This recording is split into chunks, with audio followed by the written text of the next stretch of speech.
Hello everyone, welcome to the Redmen TV. I am Paul Machin. This is John Machin.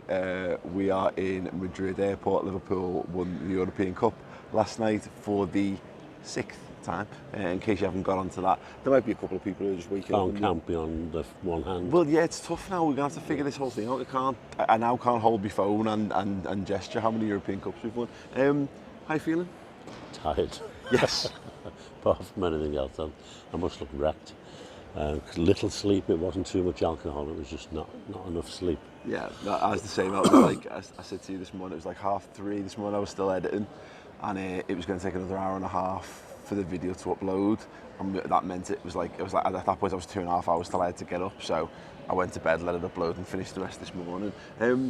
Let's go back to the game because obviously it was so raw last night. Is it sunk in yet?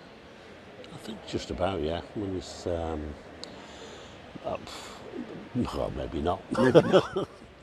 Thinking about it, I mean, I think, and you look around, we've met people since this morning, and everyone knows we now won it 6 times, but I still need to process it. I haven't seen any of it since. I haven't seen any of the highlights or anything, so I'm looking forward to that. I'm going to enjoy sitting down and watching the game.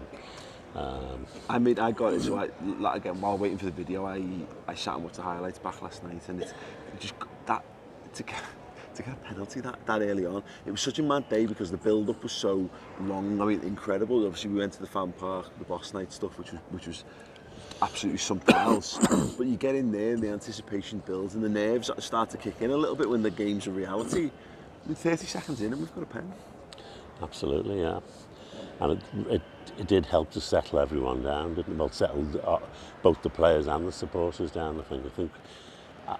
Almost all the supporters I spoke to felt like I did, that we were going to win. Yeah. They really were very convinced. And I think scoring so early, whereas normally you'd think, oh gosh, that is a bit too early. It's a long way to go, and you don't want the players thinking that the game's going to be easy. But they didn't. They sort of settled into their game and definitely outplayed Tottenham in the first half. It was bizarre because the second we went 1-0 up, I felt confident because I think our game plan was always very much to absorb Tottenham and just do what we've been doing for the vast majority of this season, is just soak it up, soak the game up, soak the atmosphere up, take the sting out of it, slow it down. And you could see that the amount of the players just do it like they just to slow it down, calm it down gesture. But like Liverpool doing that, but also getting a goal is Klopp's perfect plan, I think, and sometimes it doesn't work out in our favour. But as a fan, that thing I struggled with was we had something to lose once we had the lead. That's true. But I mean, you have to remember that we've now gone a whole season and we've only been beaten in one game by an English team. Yeah. So it did take the edge off a little, knowing that how good we were against English teams, knowing that we were 1-0 up. And certainly at half time, I thought, I know they're going to come out strong in the second half. But I really didn't see how they could change it up so much. Yeah. And even they ended up with 4 forwards on the pitch, didn't they? Yeah. And they still couldn't break us down. And now you see the benefit of having Alisson in goal. You couldn't get too big a contrasting goalkeeping performances than last year's Karius and this year's Alisson. I had that moment because they had that spell with about 20 minutes to go where they kind of went for it and they were on top, and they knew their best chances all came in that period. And Alisson makes, I think, one really, really good save from the free kick.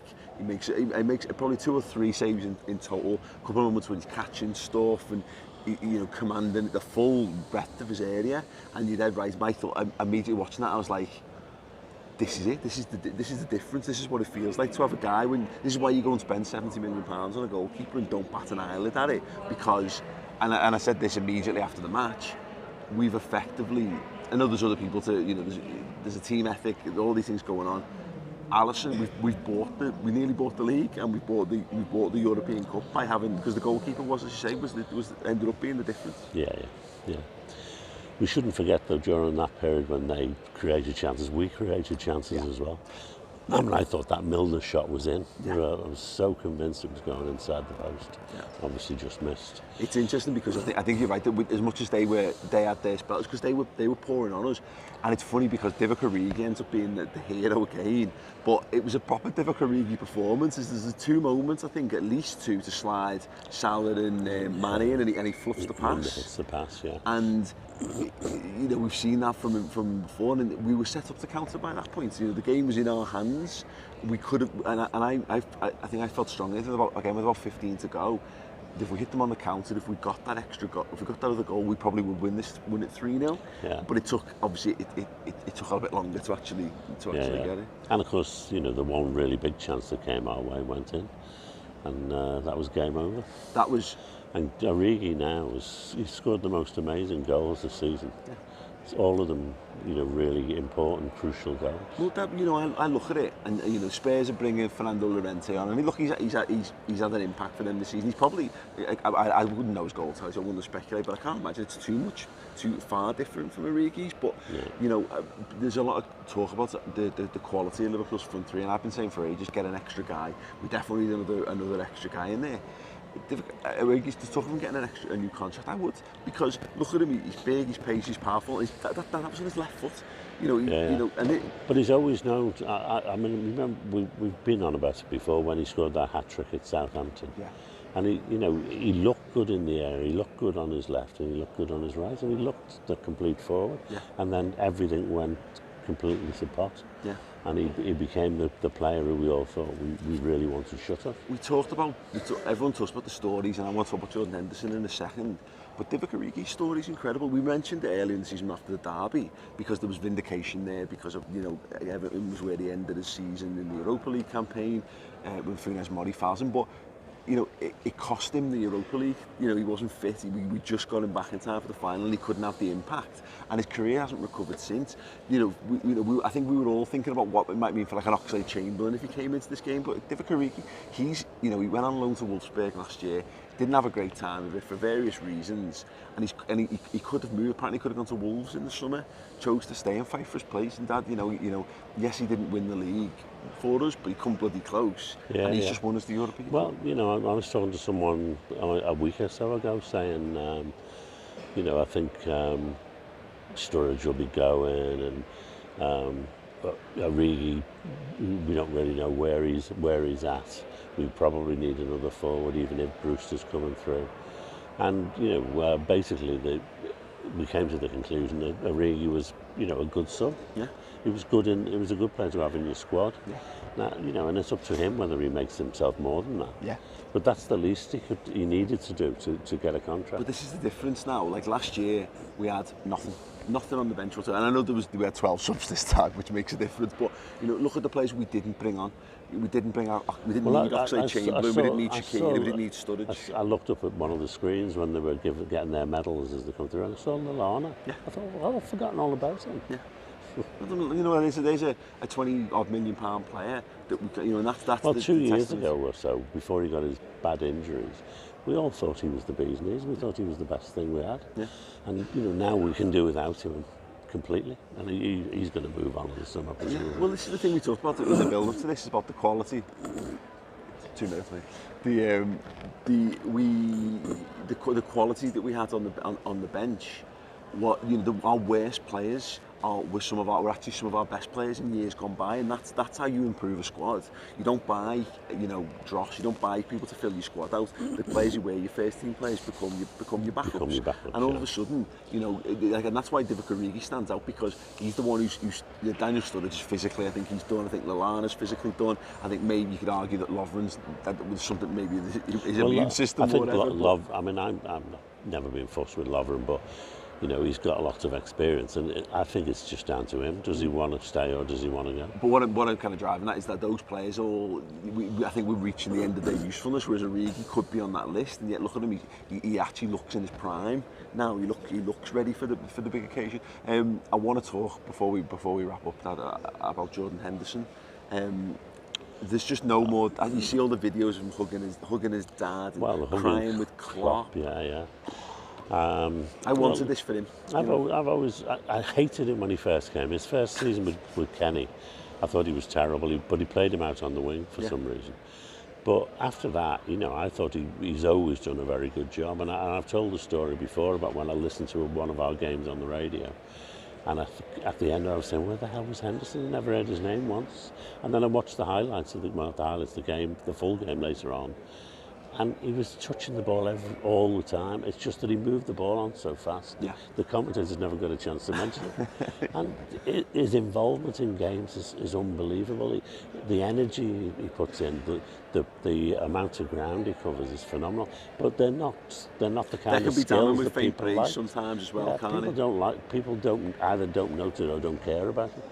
And I think it's only since he asked to move forward, and he's been allowed to do that people have begun to see what his quality is. He's earned that European Cup. He's been the most maligned. Well, he's been under Gerrard's shadow, and you can't follow Steven Gerrard.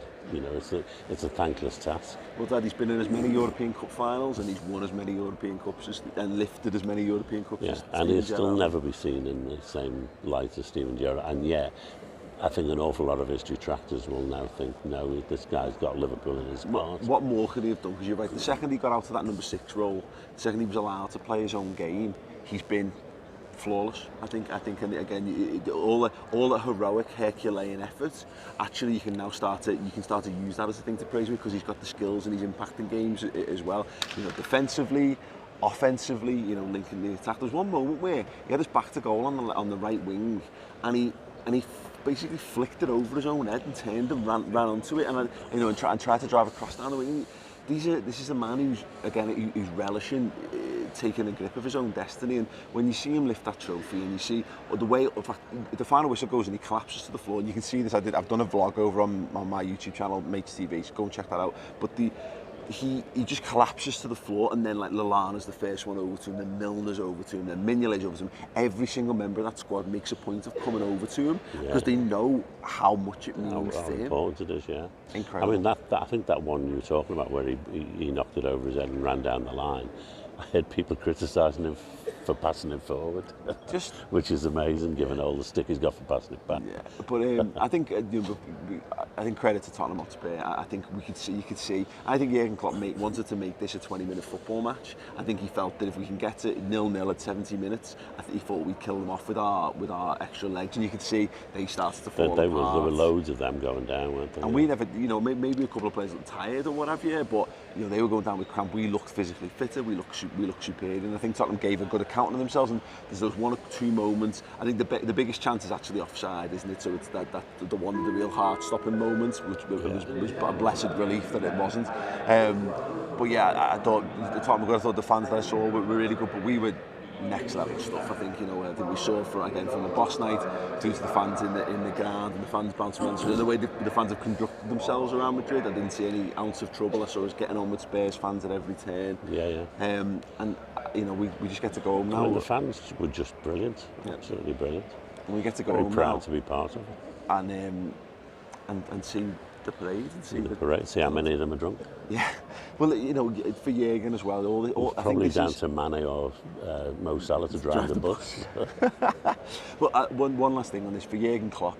This is his third time asking the European Cup. It's his third European final for Liverpool. Well, I'm just thrilled he's put to bed this. He doesn't win finals, and he's won nothing with Liverpool, even though he's been brilliant. He now has the trophy that most people want. And that's it, and he's singing, let's talk about 6 and all that stuff.